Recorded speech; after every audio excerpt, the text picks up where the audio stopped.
Alright, hey ladies and gentlemen, boys and girls, welcome back. It's me, Adi, again, and I hope you guys are doing alright. So about a week ago now, there was a new trailer that dropped for Final Fantasy VII Ever Crisis, which was revealed to us back in June during the 25th anniversary event for Final Fantasy VII. And I want to say that amongst all the crazy mind-bending things that were revealed to us during that event, of course Rebirth and Crisis Core Reunion being my two personal favorites, I would say that Ever Crisis here was the most interesting of the bunch, simply because of how different it was. It seems like Square Enix wants to go in a direction with Final Fantasy VII that is very original and also ambitious, but in a way that makes me question exactly how they were going to deliver on everything they seem to be promising with this thing. From what we know about this thing so far, it's going to be this high-definition, chibi, soft art style remaster of the original Final Fantasy VII, but on top of that, it's also going to be taking all the other games in the Final Fantasy VII compilation, starting from before Crisis and going all the way up until Dirge of Cerberus, and representing them all in this chibi sort of art style that they're going to be using to redo the original Final Fantasy VII.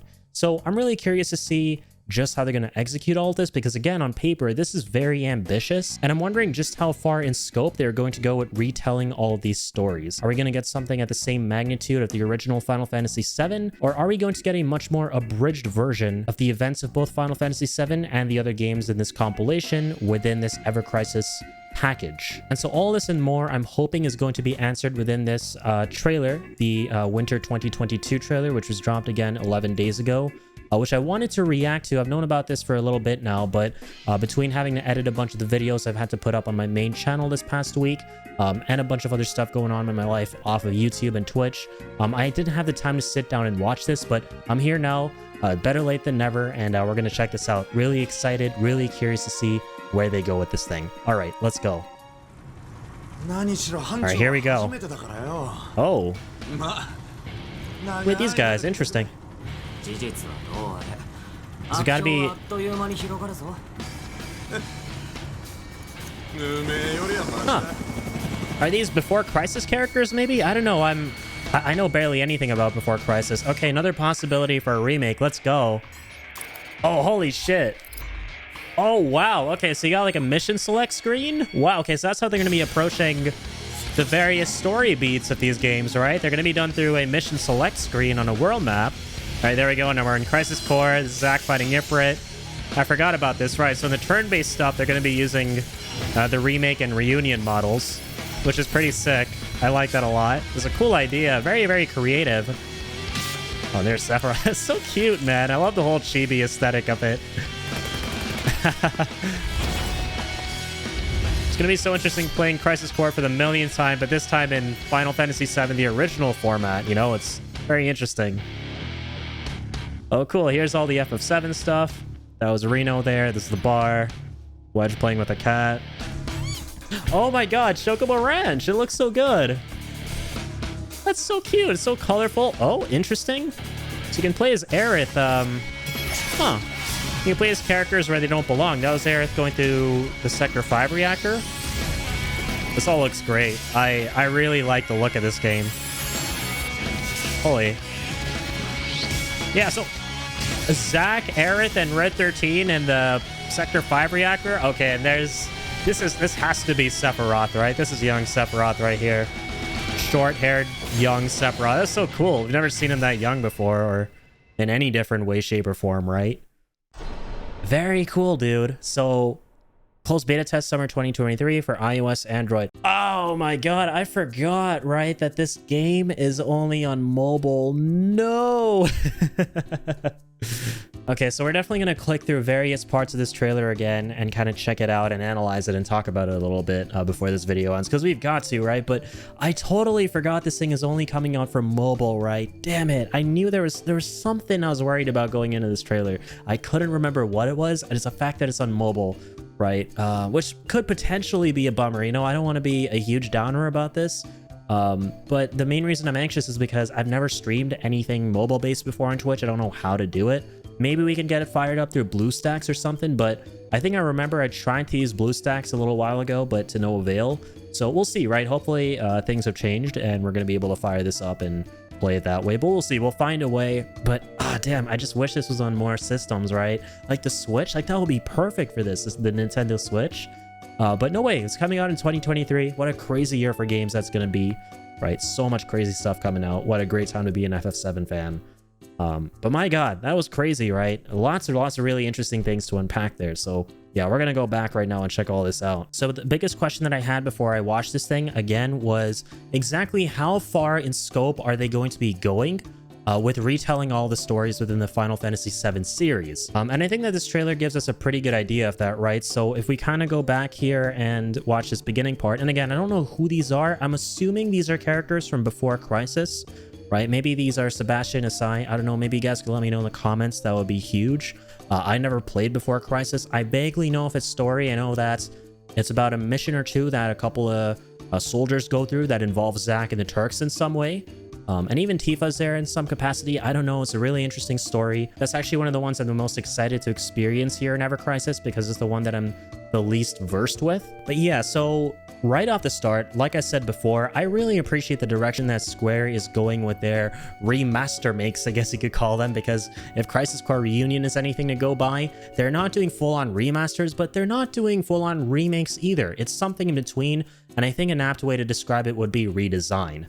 Okay, so these next couple of screens here are pretty big, right? Because they give us a very good idea, like I said, of how much ambition we can expect from Square Enix when it comes to retelling these stories. Just how abridged are these stories going to be? And judging by the fact that this is a mission-oriented game, right? Like you basically select the game you want to play first, which is really cool, right? You got the same splash cover art for the original games. And you select the game you want to play. So let's say you go Crisis Core here, right? Like, let's have a look at this real quick.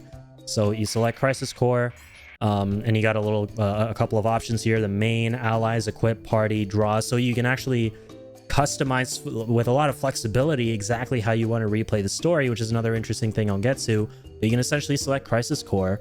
It gives you a little brief description of the game here, right? And then you go in, and you're experiencing Zack's story here.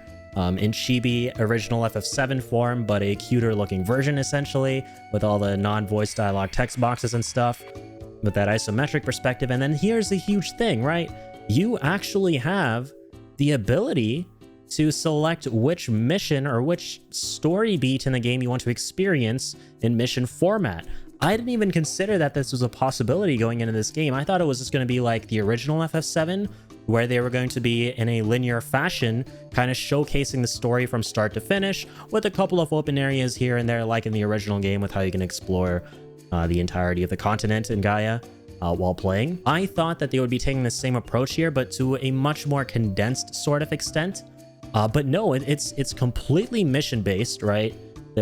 I'm assuming there's no openness to this game whatsoever. So you would select which mission you want to go through, which is a certain part of the story of each of these games. So using Crisis Core as an example here, this is great because we recently just played this game, the reunion version, of course. This is the mission where you go to Wutai in search of Genesis after he deserts. And so like that, you can experience these bite-sized abridged versions of the events that you experience in the mission where you go to find Genesis in Wutai at the start of Crisis Core. And we kind of see that here, right? And it's crazy, like, hold up, there's this extra screen here, so you got these subsections of the mission as well, right? So it's very, very condensed and very, very bite-sized is what I'm getting, right? And once you clear one of these sections, you're immediately cut back out to the world map. So it's kind of like Strangers of Paradise in that sense, right? You're immediately pulled out of the mission area, and you're thrown right back into this world map, I'm assuming, once you're done, and you keep continuing from there. Makes sense, I get it. And this is really cool. So then you would select the Genesis mission. Zack is thrown right into the part where he has to fight Ifrit at the end of this whole Wutai segment. And it's really cool because in dialogue form, you can see what Zack is saying. I was in the top left, so you might not have seen that, but he says a summon who called it out, just like he does when he's voiced in the game.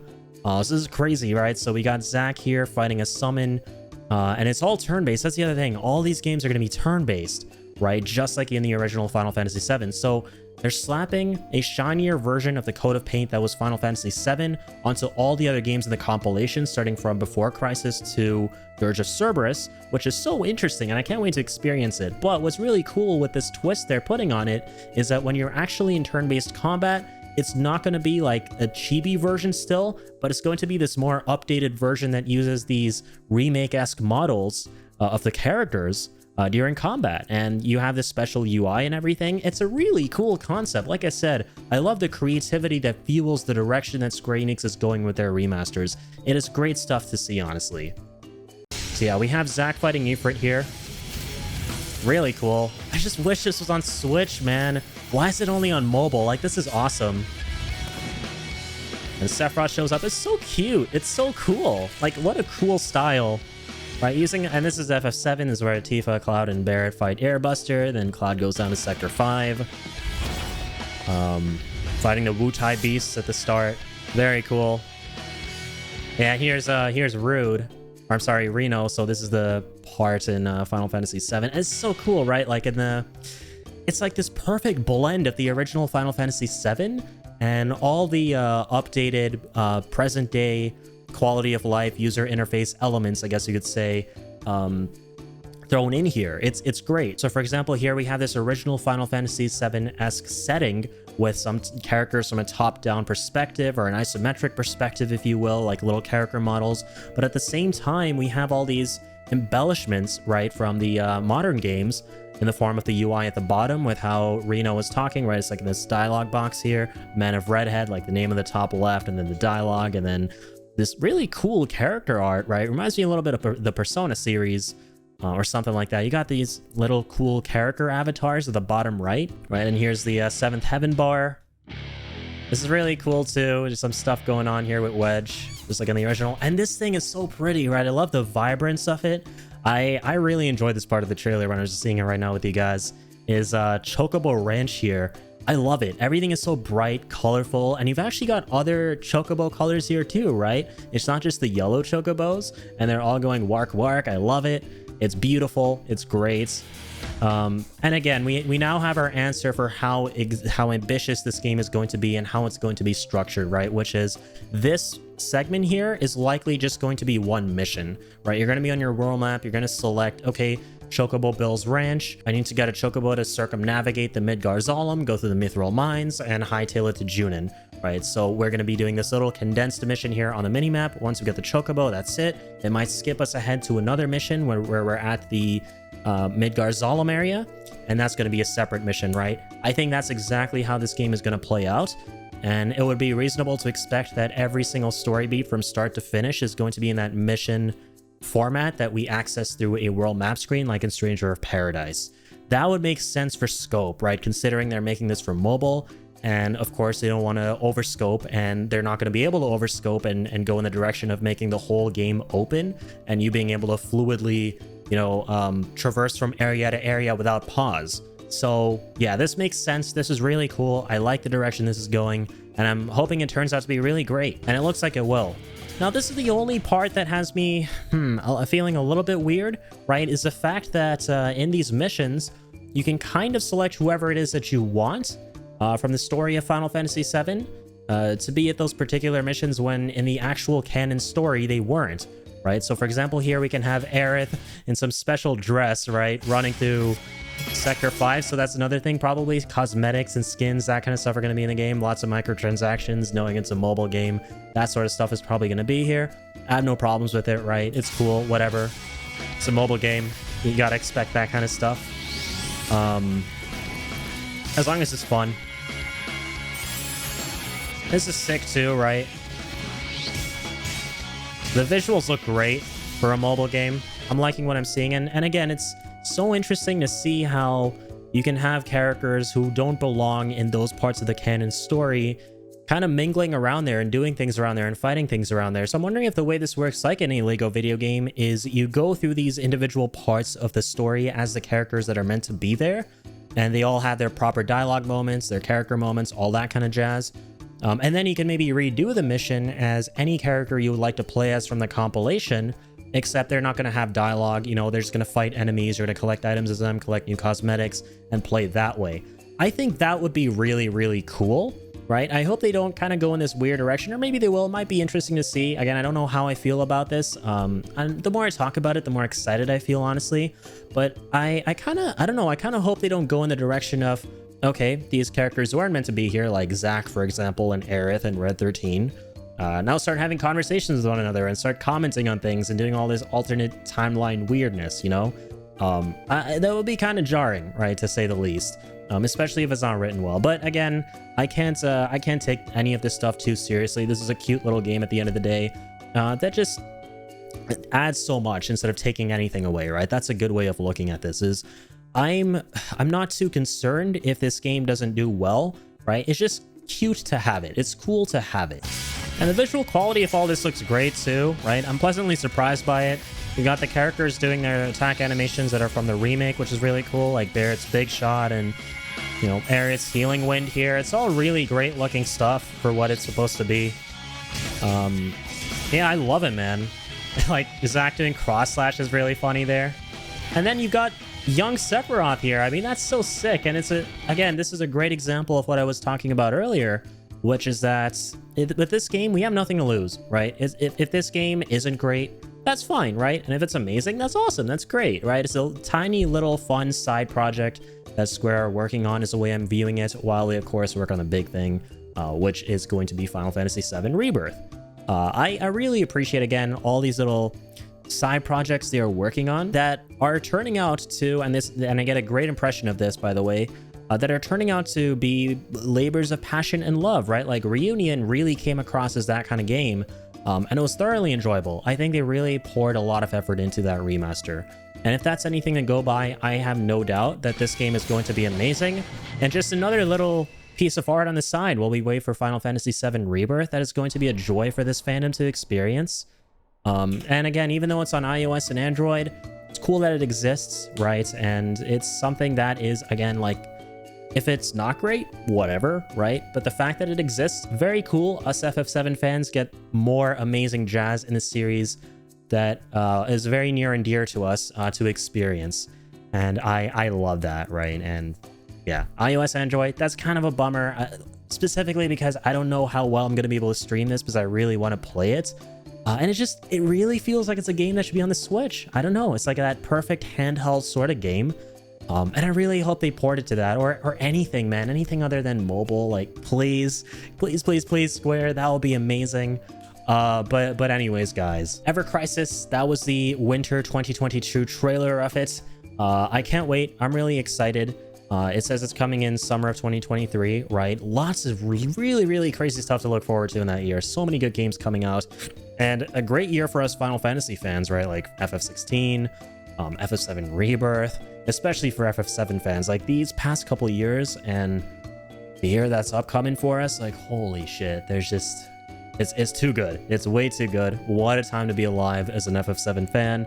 I'm really looking forward to this one. I think it's going to be great. If there's anything new that comes up on it, I'm immediately going to jump on there and see what's up. If there are any new trailers, any new updates, that sort of thing. So do be back here if you want to experience the joy of checking that out with me here. I really appreciate that, from one FF7 fan to another. And I'll see you on the next one. Thanks for watching, you guys. Stay happy, stay healthy, stay positive, and as always, keep on keeping on.